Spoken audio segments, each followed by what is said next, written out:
ਵਾਲੇਕੁਮ ਮੈਂ ਆਦਿਸ਼ ਰਾਜ਼ੀ ਤੁਸੀਂ ਵੇਖਦੇ ਪਏ ਪੰਜਾਬੀ ਪੁਆਇੰਟ ਤੇ ਜਨਾਬ ਸਾਡੇ ਨਾਲ ਇਸ ਟਾਈਮ ਸਾਡੇ ਭਾਈ ਸਾਡੇ ਦੋਸਤ ਮੌਜੂਦ ਨੇ ਤੇ ਇਹਨਾਂ ਕੋਲ ਅਸਾਂ ਜ਼ਰਾ ਇਹ ਪੁਆਇੰਟ ਲੈਣਾ ਹੈ ਬਈ ਜਨਾਬ ਤੁਸੀਂ ਕਿਹੜੀ ਸਿਆਸੀ ਜਮਾਤ ਨੂੰ ਪਸੰਦ ਕਰਦੇ ਹੋ ਤੇ ਅੱਗੇ ਵੋਟ ਕਿਹਨੂੰ ਦੇਣਾ ਚਾਹੁੰਦੇ ਹੋ। ਜੀ ਭਾਈ अस्सलाम वालेकुम। वालेकुम सलाम। भाई ਤੁਹਾਡਾ ਨਾਂ ਕੀ ਹੈ? नवाज अंसारी।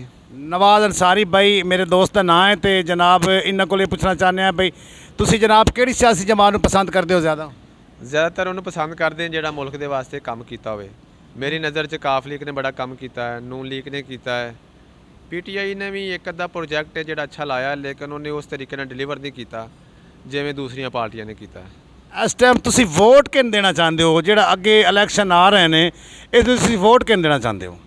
ਅੱਛਾ ਪਹਿਲੀ ਗੱਲ ਤਾਂ ਹੈਗੀ ਸਾਡੇ ਅੰਦਰ ਇੰਨੀ ਕੁ ਕਨਫਿਊਜ਼ਨ ਹੈਗੀ, ਇੰਨੇ ਕੁ ਅਸੀਂ ਡਿਸਾਈਡ ਹੋਏ ਪਏ ਸਾਨੂੰ ਲੱਗਦਾ ਨਹੀਂ ਇਲੈਕਸ਼ਨ ਹੋਵੇ। ਅਗਰ ਹੋ ਜਾਂਦਾ ਹੈ ਤਾਂ ਦਿਲ ਨਹੀਂ ਕਰਦਾ ਕਿਸੇ ਵੋਟ ਨੂੰ ਦੇਣ, ਫਿਰ ਵੋਟ ਜਿਹੜਾ ਕੌਮ ਦੀ ਅਮਾਨਤ ਹੈ ਇਸ ਕਰਕੇ ਜਿਹੜਾ ਨਾ ਦੇਣਾ ਵੀ ਜ਼ਰੂਰੀ ਹੈ। ਤੇ ਇਹ ਸੋਚਿਆ ਹੈ ਕਿ ਨੂਨ ਲੀਗ ਜਿਹੜੀ ਇਹਨਾਂ ਮੁਲਕ ਨੂੰ ਡਿਲੀਵਰ ਕਰੇਗੀ, ਉਹਨੇ ਲੋਡ ਸ਼ੈਡਿੰਗ ਸੀ ਉਹ ਖਤਮ ਕੀਤੀ, ਦਹਿਸ਼ਤਗਰਦੀ ਸੀ ਉਹ ਖਤਮ ਕੀਤੀ, ਮੋਟਰਵੇ ਬਣਾਏ ਸਾਡੇ ਅਸੀਂ ਲਾਹੌਰ ਦੇ ਰਹਿਣ ਵਾਲੇ ਲਾਹੌਰ ਵਾਸਤੇ ਉਹਨਾਂ ਨੇ ਮੈਟਰੋ ਬਣਾਈ, ਔਰੰਜ ਲਾਈਨ ਬਣਾਈ, ਸੇਫ ਸਿਟੀ ਬਣਾਈ, ਸਾਨੂੰ ਬੜੀ ਹੱਦ ਤੱਕ ਸੇਫ ਕੀਤਾ ਸੜਕਾਂ। ਅੱਛਾ ਮੈਂ ਇੱਕ ਗੱਲ ਤੇ ਤੁਹਾਡੇ ਨਾਲ ਮੁਤਮੈਨਾ ਤੁਹਾਡੇ ਨਾਲ ਮੈਂ ਤਾਮਨ ਕਰਨਾ ਚਾਹੁੰਦਾ ਲੇਕਿਨ ਇੱਕ ਗੱਲ ਮੈਨੂੰ ਤੁਸੀਂ ਇਹ ਦੱਸੋ ਵੀ ਨਵਾਜ਼ ਸ਼ਰੀਫ ਦੇ ਦੌਰ ਵਿੱਚ ਤਾਂ ਕੰਮ ਠੀਕ ਹੋਏ ਸਨ ਲੇਕਿਨ ਜਦੋਂ ਸ਼ਹਬਾਜ਼ ਸ਼ਰੀਫ ਦੀ ਹਕੂਮਤ ਆਈ ਹੈ 16 ਮਹੀਨੇ ਉਹਨੇ ਹਕੂਮਤ ਕੀਤੀ ਹੈ ਤੇ ਮਹਿੰਗਾਈ ਇੱਥੋਂ ਤੱਕ ਪਹੁੰਚ ਗਈ ਹੈ, ਆਵਾਮ ਦੀਆਂ ਚੀਖਾਂ ਨਿਕਲ ਗਈਆਂ ਨੇ। ਯਾਰ ਇਹ ਗੱਲ ਬਿਲਕੁਲ ਸਹੀ ਹੈ, ਆਵਾਮ ਦੀਆਂ ਚੀਖਾਂ ਨਿਕਲੀਆਂ ਇਹਦੇ 'ਚ ਕੋਈ ਸ਼ੱਕ ਨਹੀਂ। ਹੁਣ ਖੁਦਾ ਹੀ ਬਿਹਤਰ ਜਾਣਦਾ ਹੈ ਕਿ ਉਹ ਕਿੰਦਾ ਕਸੂਰ ਹੈ। ਇਹ ਇੱਕ ਦੂਜੇ ਦੇ ਉੱਤੇ ਇਲਜ਼ਾਮ ਲਾਈ ਜਾਂਦੇ ਨੇ, ਇਹਨਾਂ ਨੂੰ ਇਲਜ਼ਾਮ ਲਾਉਣ ਦੀ ਬਜਾਏ ਇਹਨਾਂ ਨੂੰ ਅਮਲੀ ਕੰਮ ਕਰਨਾ ਚਾਹੀਦਾ। ਦੇਖੋ ਆਖਰ ਅਸੀਂ ਵੋਟ ਤੇ ਦੇਣਾ ਹੈ ਨਾ, ਉਹਨਾਂ ਨੂੰ ਇਹਨਾਂ ਨੇ ਬੰਦ ਕਰਤਾ, ਦੂਜੇ ਪੀਪਲ ਪਾਰਟੀ ਵਾਲੀ ਇਸ ਭਾਂਡੇ ਟੱਕਰ ਨਹੀਂ ਹੈਗੇ ਤੇ ਫਿਰ ਕੀ ਕਰੀਏ? ਫਿਰ ਯਾਰ ਵੇਖੋ ਮੇਰੀ ਗੱਲ ਸੁਣੋ ਮੇਰਾ ਭਾਈ, ਮੇਰੀ ਗੱਲ ਸੁਣ। ਹਾਲਾਤ ਜਿਹੜੇ ਇਸ ਟਾਈਮ ਜਾ ਰਹੇ ਨੇ, ਇਸ ਟਾਈਮ ਹਾਲਾਤ ਹਾਜ਼ਰਾ ਦਾ ਜਿਹੜਾ ਮਾਹੌਲ ਜਾ ਰਿਹਾ ਅਸੀਂ ਉਹਨੂੰ ਵੇਖਣਾ ਇਸ ਟਾਈਮ। ਇਮਰਾਨ ਖਾਨ ਤਾਂ ਹੈ ਜੇਲ੍ਹ 'ਚ, ਇਮਰਾਨ ਖਾਨ ਅੱਲਾ ਜਾਣੇ ਬਾਹਰ ਆਏਗਾ ਜਾਂ ਨਹੀਂ ਆਏਗਾ ਤਾਂ ਅੱਲਾ ਹੀ ਬਿਹਤਰ ਜਾਣਦਾ, ਅਸੀਂ ਨਹੀਂ ਗੈਬ ਦਿਲ ਜਾਣਦੇ। ਲੇਕਿਨ ਮੇਰਾ ਗੱਲ ਕਰਨ ਦਾ ਮਕਸਦ ਇਹ ਜਿਹੜਾ ਸ਼ਹਬਾਜ਼ ਸ਼ਰੀਫ ਹੈ ਜਿਹੜਾ ਵਜ਼ੀਰ ਆਜ਼ਮ ਰਿਹਾ 16 ਮਹੀਨੇ PDM ਜਿਹੜੀ ਉਹਨਾਂ ਹਕੂਮਤ ਕੀਤੀ ਹੈ ਸਾਰੀ ਜਮਾਤਾਂ ਨੇ ਰਲ ਕੇ, ਤੇ ਉਹ ਜਨਾਬ ਹੁਣ ਇਸ ਗੱਲ ਤੋਂ ਕਿਉਂ ਮੁਨਹਰਫ ਹੋ ਰਹੇ ਨੇ ਤੇ ਉਰਾਂ ਪਰ ਹੋ ਰਹੇ ਨੇ ਜੀ ਅਸੀਂ ਤਾਂ ਮਹਿੰਗਾਈ ਨਹੀਂ ਕੀਤੀ, ਮਹਿੰਗਾਈ ਇਮਰਾਨ ਖਾਨ ਦੀ ਵਜ੍ਹਾ ਤੋਂ। ਇਮਰਾਨ ਖਾਨ ਤਾਂ 150 ਰੁਪਏ ਦੇ ਪੈਟਰੋਲ ਛੋੜ ਕੇ ਗਿਆ, ਇਹਨਾਂ ਦੇ ਦੌਰ 305 ਰੁਪਏ ਤੱਕ ਗਿਆ ਪੈਟਰੋਲ। ਇਸ ਦੇ ਬਾਰੇ ਤੁਸੀਂ ਕੀ ਆਖਣਾ ਚਾਹੁੰਦੇ ਹੋ? ਯਾਰ ਉਹ ਕਹਿੰਦੇ ਨੇ ਕਿ ਪਾਲਿਸੀ ਹੁੰਦੀ ਹੈ ਨਾ, ਅਗਰ ਉਹਨਾਂ ਨੇ ਪਾਲਿਸੀ ਲਾਈ ਹੈ ਅਗਰ ਤੁਸੀਂ ਅੱਜ ਪੌਦਾ ਛੋਟਾ ਉਹਨੂੰ ਵੱਡਾ ਕਰੋਗੇ ਫਿਰ ਹੀ ਫਲ ਦੇਗਾ। ਇਹ ਤਾਂ ਸਾਰੇ TV ਤੇ ਵੀ ਸ਼ੋਰ ਅਸੀਂ ਸੁਣਿਆ, ਵੈਸੇ ਵੀ ਲੋਕਾਂ ਦੇ ਅੰਦਰ ਸੁਣਿਆ ਕਿ ਮੁਲਕ ਡਿਫਾਲਟ ਹੋ ਰਿਹਾ, ਬਲਕਿ PTI ਵਾਲੇ ਲੋਕ ਤਾਂ ਇਹ ਕਹਿੰਦੇ ਸੀ ਕਿ ਮੁਲਕ ਡਿਫਾਲਟ ਹੋ ਚੁੱਕਾ ਹੈ ਜਦਕਿ ਐਲਾਨ ਬਾਕੀ ਹੈ। ਇਹਨਾਂ ਨੇ ਫਿਰ ਵੀ ਉਸ ਮੁਲਕ ਨੂੰ ਸਵਾਰਿਆ। ਅੱਜ ਵੇਖ ਲਓ ਹਾਲਾਤ ਕਾਫੀ ਬਿਹਤਰ ਹੋ ਗਏ ਨੇ ਤੇ ਇਸੇ ਉਮੀਦ ਦੇ ਉੱਤੇ ਅਸੀਂ ਇਹਨਾਂ ਨੂੰ ਵੋਟ ਦੇਣਾ ਚਾਹੁੰਦੇ ਹਾਂ ਕਿ ਹੋ ਸਕਦਾ ਹੈ ਹੋਰ। ਭਾਈ ਕੀ ਹਾਲਾਤ ਬਿਹਤਰ ਹੋ ਗਏ ਨੇ? ਕਿਹੜੇ ਹਾਲਾਤ ਬਿਹਤਰ ਹੋ ਗਏ ਨੇ ਦੱਸ ਦਿਓ। ਮਹਿੰਗਾਈ ਤਾਂ ਅਜੇ ਤੱਕ ਕਾਫੀ ਉਂਝੀ ਦੀ ਉਂਝੀ ਮਹਿੰਗਾਈ ਹੈ, ਗਰੀਬ ਬੰਦਾ बेचारा ਪਿਸ ਰਿਹਾ ਹੈ, ਗਰੀਬ ਬੰਦਾ बेचारा ਫਾਕਿਆਂ ਤੇ ਮਜਬੂਰ ਹੈ।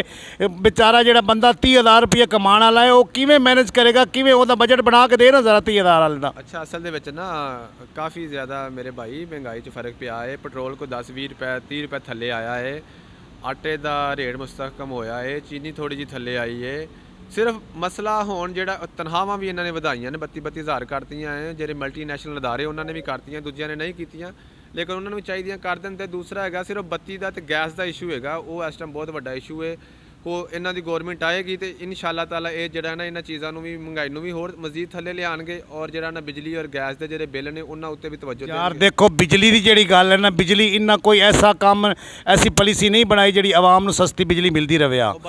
ਯਾਰ ਮੇਰੀ ਗੱਲ ਸੁਣੋ ਨਾ, ਇੱਕ ਮਿੰਟ ਮੇਰੀ ਗੱਲ ਸੁਣੋ ਜਨਾਬ। ਇਮਰਾਨ ਖਾਨ ਸਾਹਿਬ ਜਿਹੜੇ ਸਨ ਉਹ ਤਾਂ ਲਵਾ ਰਹੇ ਸਨ, ਆਪਣਾ ਡੈਮਾਂ ਦਾ ਕੰਮ ਕਰਾ ਰਹੇ ਸਨ, ਪ੍ਰੋਜੈਕਟਾਂ ਦਾ ਜਿਹੜਾ ਸਿਹਤ ਕਾਰਡ ਉਹਨਾਂ ਦਿੱਤਾ ਆਵਾਮ ਨੂੰ ਅਜੇ ਤੱਕ ਫਾਇਦਾ ਮਿਲ ਰਿਹਾ।